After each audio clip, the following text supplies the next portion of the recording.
murdered every day by their current or former male partner in the USA. 38 million is the number of women who have experienced physical abuse from a partner in their lifetime. 4,774. 4,774,000 is the number of women in the U.S. who experience physical abuse by an intimate partner every year. And I'll just give one more statistics. Wow. 1,509 is the number of women murdered by men in 2011 alone. So there's a lot of statistics that are out here where what I'm actually trying to say in these statistics is this can be you if you don't speak out. You must speak out. You don't want to be one of these statistics. You want to remove or eliminate these statistics, but you can't sit home, not speak out, not say something, constantly let this happen. Speak out. We've got people here that are speaking out on your behalf. Join them. You're not alone. I can't stress that enough, that you're not alone in this situation. Baby, where we going to go from here? I want to ask this one question before I do the relationship letter. This question is, does domestic violence always happen at home? And Lynetta, can you answer that one for me? I'm going to be taking a stab at it. But when I look at the actual, you mean does it happen at home in the sense of the actual acts itself taking?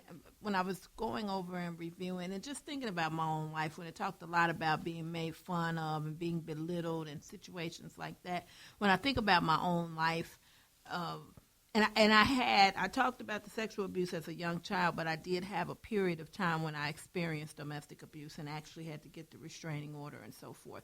But when I look at the signs of how it perpetuated when it went from the actual physical, it started emotional and verbal, and those things took place not only in the home. Like, that wasn't a silent thing, but I was clueless to it. And at the time, it was like, I was very young, and it was almost like we had gotten into a situation where people were accepting that. It was okay to have a little touch here or there, or to say something, or, you say something to me, then I say something back, slick. It had just become customary as far as young men and young women. It's like we weren't being taught how to communicate effectively. But then when it progressed and got to that point of actual physical abuse, it was like, wow. So I don't think that it takes place only in the home. And I think Jodine probably could speak a little bit more to it with specificity. But I think it can happen, a lot of different places, not just at home. But I think a lot of that really dark does take place in the home when nobody else is watching.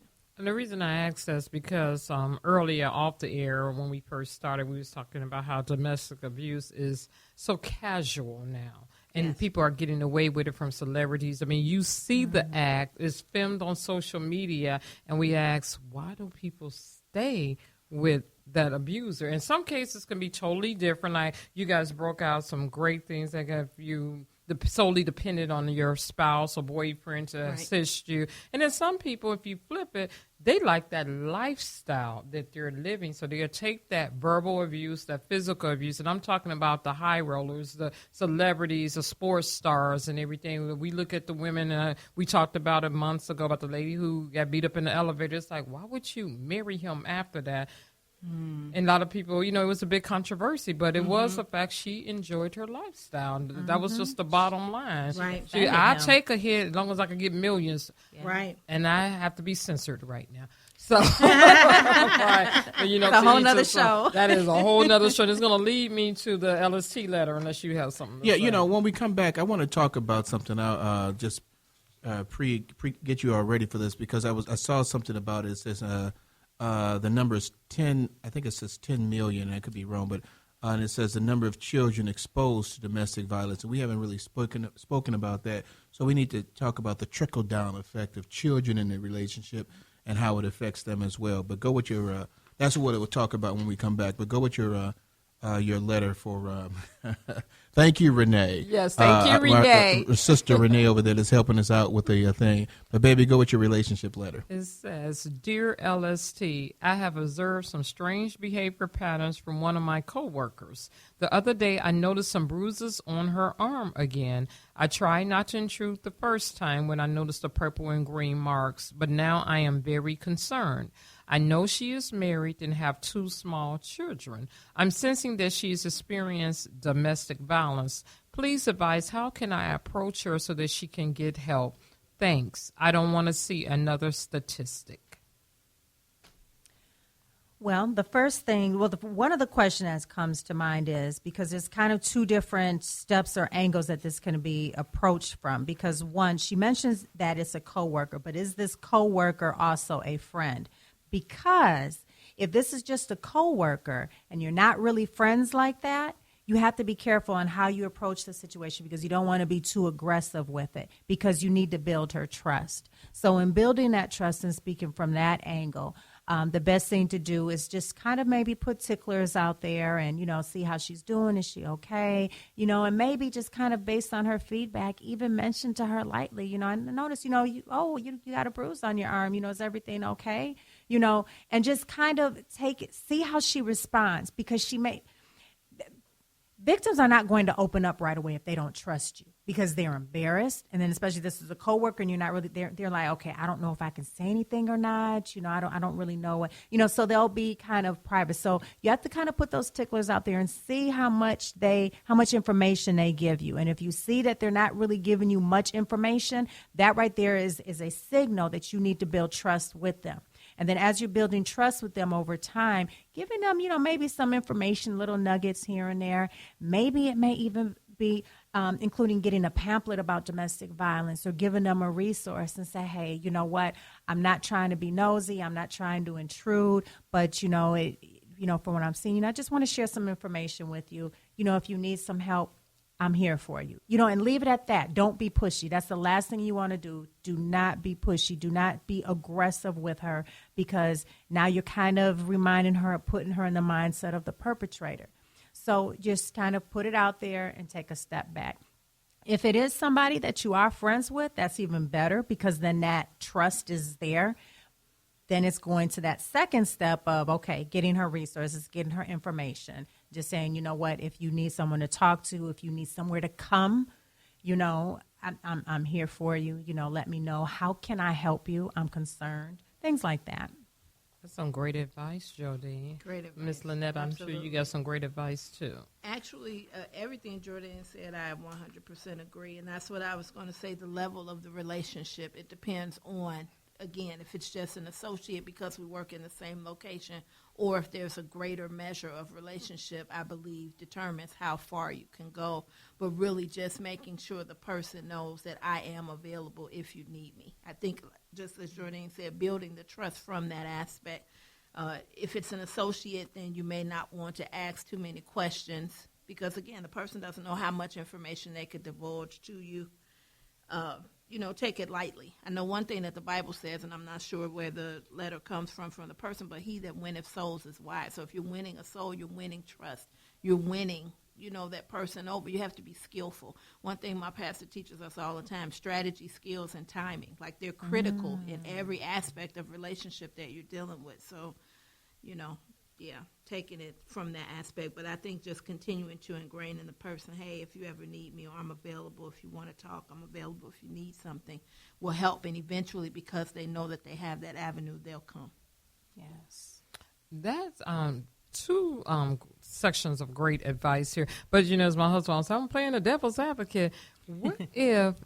my mind going always to a question already? Was statement. Okay. Even though we're going to answer your question, I don't want to see another statistic, but you do have to really be careful with that one, because they could flip it on you. You know how it's like, especially, I think it's more detrimental sometimes with a friend too, because the friend know you and everything, and then all of a sudden they see the marks on you, and it's like, well, who are you, Jodine, to tell me about my marks? I told you I dropped a curling iron on it, and they're lying. But that could build that could put a strain on that relationship is where I'm going. But that's where you back up, and that's where you don't be aggressive or pushy. That's where you kind of feel the situation out. Yeah, and it's a very. You got something else you want? No, to I add? was just telling her I don't want to see another statistics.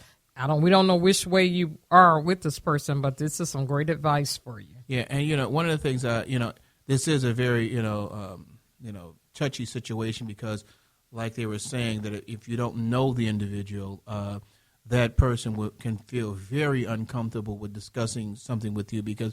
One of the things they're concerned about as well is that who you might tell. Absolutely. I don't want my information to get out, and I'm not comfortable talking with you, and you might tell someone else. And even if they are friends, as you're saying, in some cases you have to know when to back off because that person may not, even though you're friends with them, the closest of friends have secrets. And they just don't want you to know something. But what I will say to the person who wrote the letter is, thank you very much for having that much concern about another individual. Yes, that's very important that you have that much concern about the individual, that you're reaching out, that you're trying to find out about what needs to be done. And I commend you for doing that. And as they said, if it is a friend of yours, you can at any time, if there's a friend, talk with them or just, let them know if there's at any time that you want to speak to someone, as Jodine was saying, just it's almost like fishing. You're letting the person, reeling them in and allowing them the opportunity to speak with you, but just let them know that you'll always be there as a friend. You want to add something else? Yes. Something that's very, very important because what you said put me back in remembrance. I remember my mother would get so angry. My mother knew about the abuse, and she would get so angry with him, and she would bash him and talk about him, put him down. And I got angry with my mom. And I even remember a time putting my mom out the house because my mom came over there to see about me because one of the kids had called her and she heard what was going on in the background and she got scared. Yeah. And she started bashing him and I got mad at her because it's like, I can talk about him, but how dare you talk about him? So you're absolutely correct. And so what I oftentimes tell individuals that say, how can I help, my friend or my loved one that's going through it? That's the number one thing that I tell them, never, ever bash him or talk about him. Yeah. Never. No matter how you feel, no matter how angry you are at this individual, do not say anything negative about the abuser to the victim. And it's true. And even if the person is bashing them themselves, you shouldn't join in. That's right. Because it's okay for me to do it, but I don't want you to do it. And so it is a very sensitive situation. And I just want to thank you for even having that kind of feelings and compassion to be concerned about someone, and that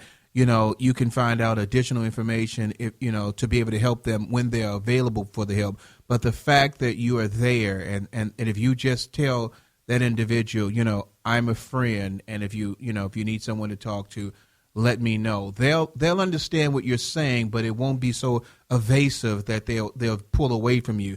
Mm-hmm. It's just nice to know that someone cares, because in workplaces a lot of times something can happen to people and they can care less.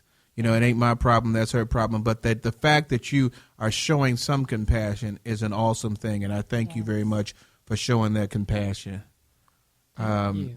Yeah, thank you very much. So we were talking a little bit about, the abuse, and Jodine, I was talking about the kids, the trickle-down effect. If you have kids in there and those kids see that abuse.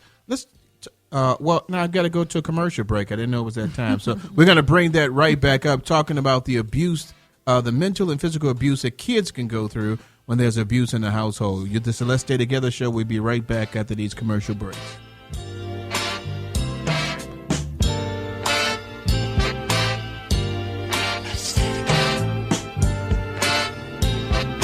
Good evening. The Let's Stay Together show presents Point of View by Donna Terrell. Music is very powerful. Music can transport us to places in time and make us feel and remember. You can hear a song and know exactly where you were and who you were with when it was out. Music can give us all new determination. Runaway Love by Linda Clifford gave me the strength I needed to kick one of my college boyfriends to the curb. That was so different than Marlena Shaw's Go Away Little Boy, where she took the man back at the end. Linda just threw the bum out, and his dog too. Music also ministers to our souls. Sometimes the ache is so deep, the pain is so raw, the stress is so overwhelming that the only thing that can get through is a song. Consider these lyrics from the song I Am by Eddie James. I am the Lord, I am the Almighty God. I am the one whom for nothing is too hard. I am. Then I like this.